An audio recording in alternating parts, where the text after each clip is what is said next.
नमस्कार फ्रेंड, मैं अस्करन आपके लिए हाजिर हूँ एक नई न्यूज़ लेकर। REET revise result 2022-23। पिछले एक महीने से ये न्यूज़ पूरे राजस्थान के बेरोजगारों और चयनितों के बीच में चल रही है और सबको एक असमंजस की स्थिति में डाल रखा है। और जब से माननीय आलोक राज जी ने इसकी घोषणा की है, तब से ही चयनितों में और जो कैंडिडेट जिन्होंने एग्ज़ाम दिया था 1 या 2 नंबर से रह गए थे, उनके अंदर असमंजस की स्थिति है। जो चयनित है वो ये सोच रहे हैं कि क्या होगा, कहीं हमारी नौकरी ना चली जाए, और जो 1 या आधे नंबर से रह गए वो ये उम्मीद कर रहे हैं कि जो रिवाइज रिजल्ट आएगा उसमें हमारा नंबर आ जाए। तो आखिरकार 15 अक्टूबर, जैसे मैंने पिछले वीडियो में भी बताया था कि 15 अक्टूबर को आसपास रिजल्ट आने की उम्मीद है, और उसके किसी एक भाई ने मुझे कमेंट भी किया था कि आप ऐसे झूठी न्यूज़ क्यों देते हो। तो मैंने उन्हें दिखाया था कि आलोक राज जी जो भी ट्वीट करते हैं मैं उसी की न्यूज़ बनाता हूँ, अपनी तरफ से कोई न्यूज़ नहीं बनाता। तो 15 अक्टूबर को वो मीटिंग है, यानी वहाँ मीटिंग होगी। वो मीटिंग सबसे महत्वपूर्ण है क्योंकि उस मीटिंग के बाद ही जो संशोधित रिजल्ट है वो जारी कर दिया जाएगा। मीटिंग के बाद, जैसे ही मीटिंग होगी उसके बाद 1 या 2 दिन या जो भी है उसके बाद रिजल्ट आने शुरू हो जाएंगे, और 15 अक्टूबर से 15 नवंबर तक करीब सारे रिजल्ट आ जाएंगे।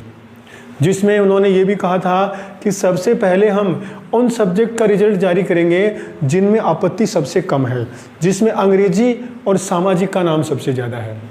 अंग्रेजी और सामाजिक में इतनी आपत्ति नहीं थी, ना ही इतना कोई उसमें क्वेश्चन डिलीट हुए थे, 1-2 हुए थे, तो उनका रिजल्ट सबसे पहले आने की उम्मीद है।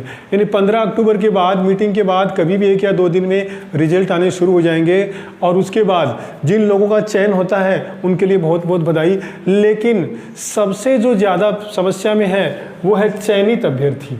जिन अभ्यर्थियों का चयन हो चुका है, जो 1 या 1.5 साल से नौकरी कर रहे हैं, उनके मन में जो डर है या वो जो असमंजस की स्थिति में एक तरह से वो एक तनाव में ही आ गए हैं, तो मैं उनके लिए कहना चाहूँगा कि उनके साथ अन्याय नहीं होना चाहिए।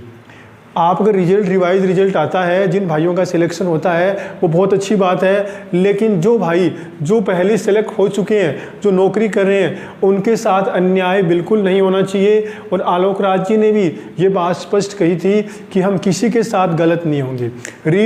रीट का जो रिजल्ट है रिवाइज करने का मतलब ये नहीं कि हम किसी के साथ गलत करेंगे, किसी के साथ अन्याय करेंगे। तो किसी के साथ भी गलत और अन्याय बिल्कुल नहीं होना चाहिए।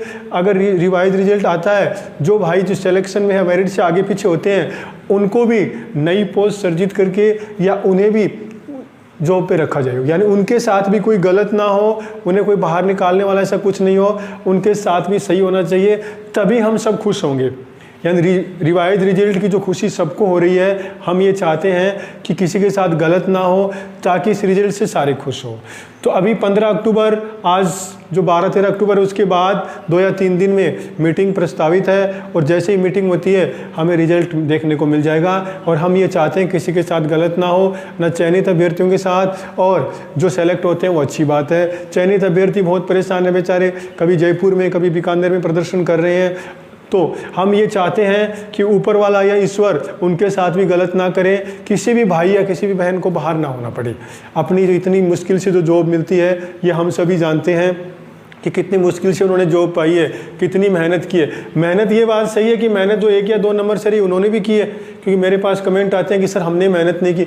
बिल्कुल आपने मेहनत की है, तभी तो आप इतने पास पहुँचे हो, तभी तो आप मेरिट के पास पहुँचे हो। लेकिन जो मेरिट में सेलेक्ट हुए हैं उनके साथ गलत ना होना चाहिए, और मेरिट में अगर जो सेलेक्ट होते हैं नए अभ्यर्थी, उनको मेरी तरफ से बधाई। तो आज के लिए सिर्फ इतना ही था। 15 अक्टूबर का इंतज़ार कीजिए। 15 अक्टूबर की मीटिंग के बाद हमें रिवाइज रिजल्ट देखने को मिल जाएगा, और हम सबसे यही उम्मीद करते हैं कि सब कुछ अच्छा ही हो। दूसरा, रीट की न्यूज़ मैं आपको डाल चुका हूँ। रीट का भी 1-2-3 दिन में आपको विज्ञापन देखने को मिल जाएगा, और जनवरी में परीक्षा प्रस्तावित है। तो जो चयनित है, जो विद्यार्थी चयनित नहीं हुए हैं, या जो चयनित है, जो भी रीट का एग्ज़ाम देना चाहे, स्पेशल नए विद्यार्थी, आप जम के तैयारी कीजिए, कोई कसर मत छोड़िए। आप पात्रता परीक्षा की तैयारी ऐसे ही कीजिए जैसे आप मेन की कर रहे हैं। आपको सब कुछ जल्द ही आपको डेट भी मिल जाएगी, और आप तैयारी करते रहिए। तो आज के लिए सिर्फ इतना ही था। आप मेरा वीडियो देखते हो, मुझे अपना समय देते हो, इसके लिए आपका बहुत बहुत धन्यवाद।